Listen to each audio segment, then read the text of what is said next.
Tambalan na!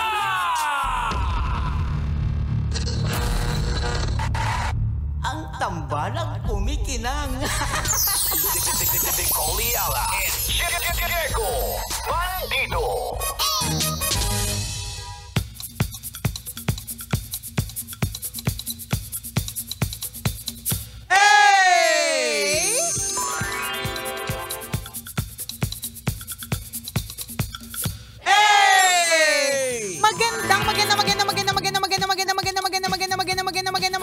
Magandang tanghali. Kumikinang na ulo, Diego Bandido.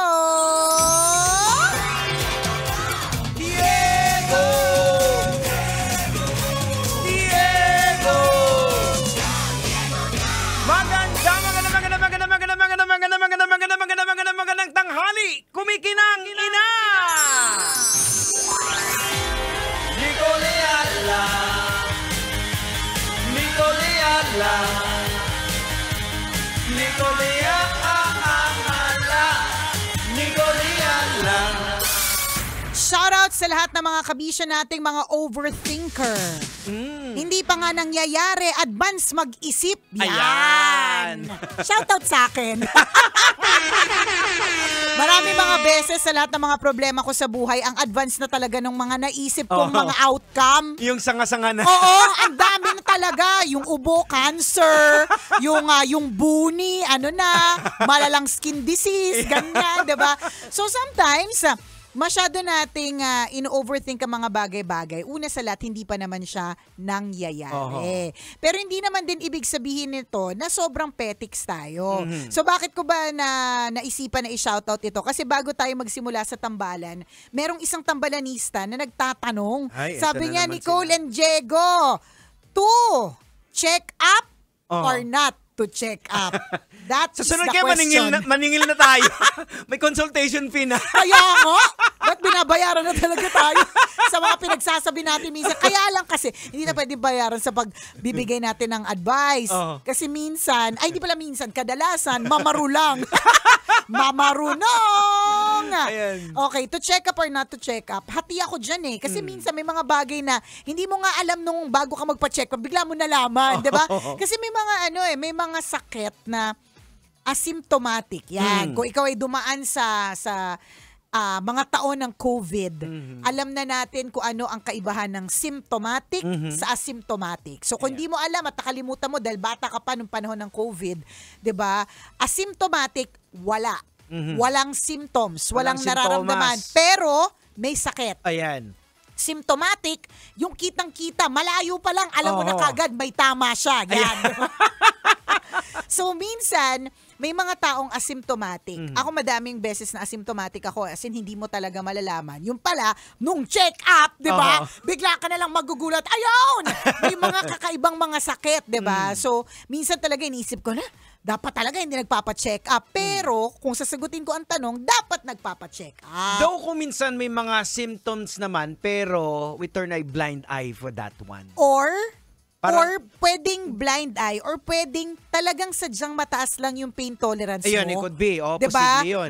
Masyado mataas yung pain tolerance mo na hindi mo naiisip na meron na palang something. Kasi nga sanay ka eh. Nangyari din sa akin kasi yung una kong heart attack. Kasi sabi ko, tumatakbo naman ako palagi. Sabi ko parang wala lang. Pero may naramdaman ako na bakit parang ang konti lang ng tinakbo ko parang Hiningal ako. ka. So parang binawala. Akala ko normal. So eventually kasi tatanungin ng cardio kagad, namamanas ba yung paa mo? Titingnan yan, wala naman. 'Di ba? Yung parang hinahabol mo ba yung hininga mo? Sabi ko Hindi parang naman. wala naman. So, yung mga ganong pangyayari. Pag natulog ka, ilan ang una na gamit mo? Ayan. Isa, dalawa. Sabi ko, isa, kaya naman. Pero pala, may mga symptoms na yung pag-akyat ko pa lang ng hagdan. Sabi, bakit parang akong hinihingal? Yan. Pero nawawala kasi. Ore, tapos yun yung sinasabi mo, dahil nawawala naman, yun yung turn na blind eye. Wala lang naman, nawala naman kanina nawala naman eh. So ayos naman ako Oo. So pag hindi ka nagpa-check up, hindi mo malalaman na heart attack na pala. Parang, hi, surprise! Oo, ganon. So kung tatanungin nyo kami, syempre dun pa rin tayo sa to check up. Yeah, Yun talaga yung best. Kasi,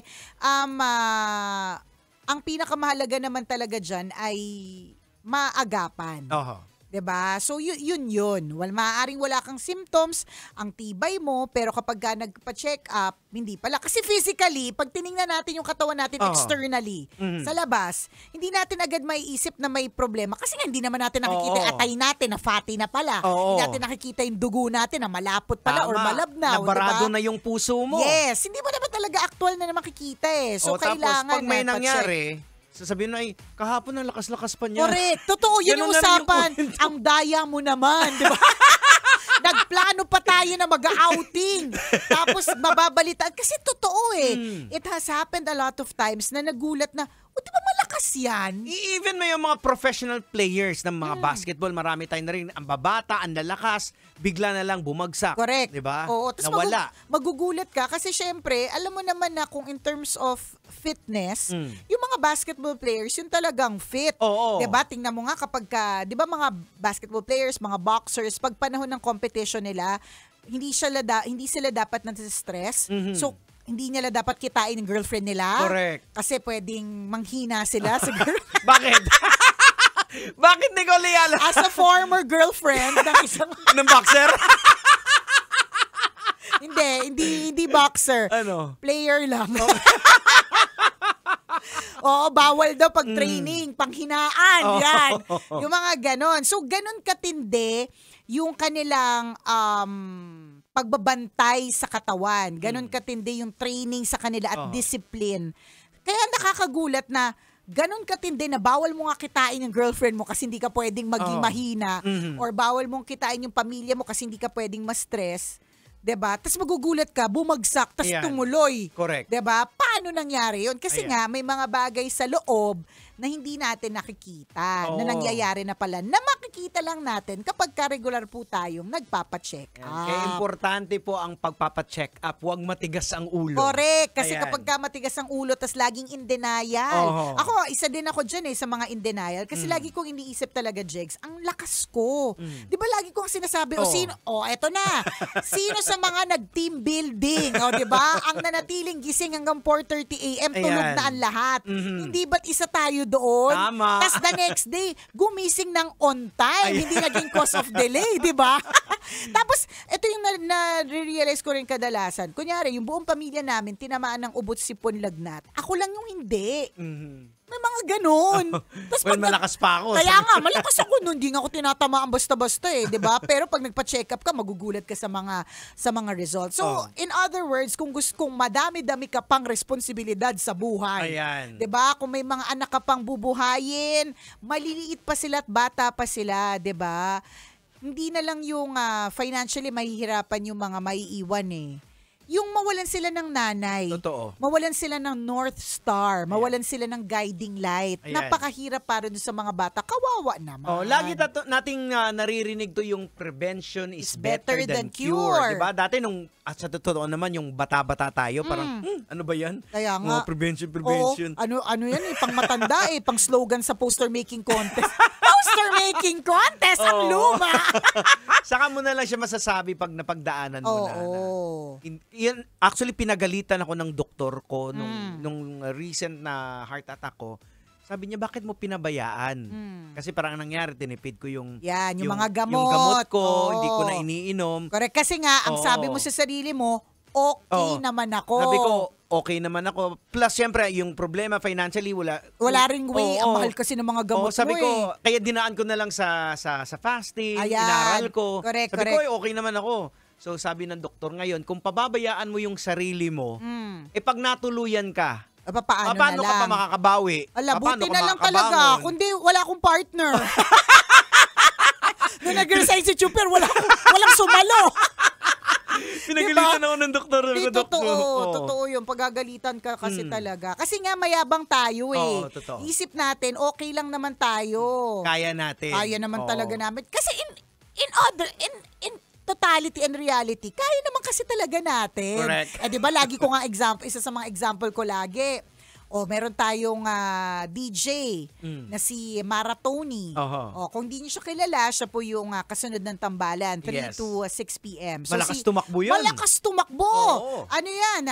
Kaya Maratoni Oo. ang kanyang pangalan kasi siya po ay nagmamarathon. Nagmamarathon Oo, talaga. so ibig sabihin, marathon 42 kilometers. Kayang-kayang Hindi tagumpin. hindi po fun run, marathon, full. Ayan. Hindi half, Oo. kundi full. Ayan. 'Di ba? So ganun siya. Pero sa aming dalawa, siya yung nagka-UTI. Ako pa yung nagso-soft drinks niya na. And take note nagkukoke pa Correct! pala. Di ba? Siya laging tubig, ako soft drinks. Pero between the two of us, siya tong nag-message, Ma'am, pwede ba ako mag-sick leave? Sabi ko, bakit ano nangyari sa'yo? UTI po eh.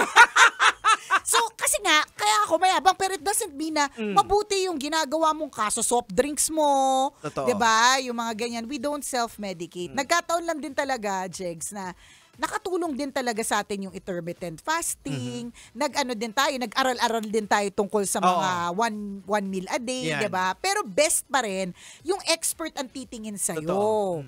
'Di ba? Kasi malingat ka lang ng konti, iba na yung intindi mo dun sa English explanation tungkol dun sa mga nagmamarunong ka. Tapos mahilig pa tayo magpa-laboratory ka. Pag tinignan mo yung i-google mo yung Correct, yung resulta. result. 'Di ba? Google mo yung result, tapos masistress ka. Kadalasan, ewan ko kung pansin nyo po ito magpa-check up ka. Ginoogle mo yung result.